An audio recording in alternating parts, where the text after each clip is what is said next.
پیارے معاویہ الحمدللہ رب العالمین والصلاۃ والسلام علی سیدنا محمد۔ آج ہم جانیں گے حضرت امیر معاویہ رضی اللہ تعالیٰ عنہ کے بارے میں۔ تو آپ رضی اللہ تعالیٰ عنہ کا نام مبارک معاویہ ہے۔ آپ کی کنیت ابو عبد الرحمن ہے اور مشہور القابات یہ ہیں: صحابی رسول، کاتب وحی، خال المؤمنین اور خلیفۃ المسلمین وغیرہ۔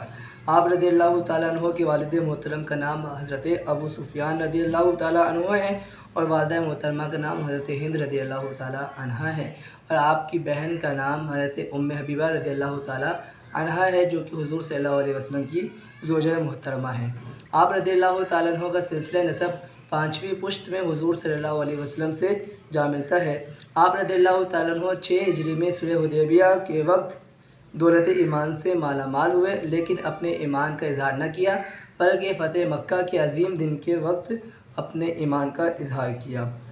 آپ رضی اللہ تعالیٰ عنہ کے پاس حضور صلی اللہ علیہ وسلم کے مقدس تبرکات تھے، اور بوقت انتقال آپ رضی اللہ تعالیٰ عنہ نے وصیت کی کہ مجھے حضور انور صلی اللہ علیہ وسلم کے ازار شریف اور ردائے اقدس و قمیص اطہر میں کفن دینا، ناک اور منہ پر منہ مبارک اور ناخن بابرکت کے تراشے رکھ دینا، اور پھر مجھے ارحم الراحمین کے رحم پر چھوڑ دینا۔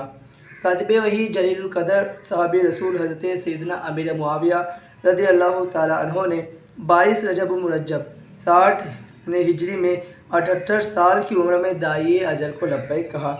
حضرت سیدنا ضحاک بن قیس رضی اللہ تعالیٰ عنہ نے نماز جنازہ پڑھانے کا شرف حاصل کیا، جبکہ دمشق کے باب الصغیر کو آخری آرام گاہ ہونے کا اعزاز بخشا گیا۔ صلو علی الحبیب صلی اللہ تعالیٰ علی محمد صلی اللہ تعالیٰ علیہ وسلم۔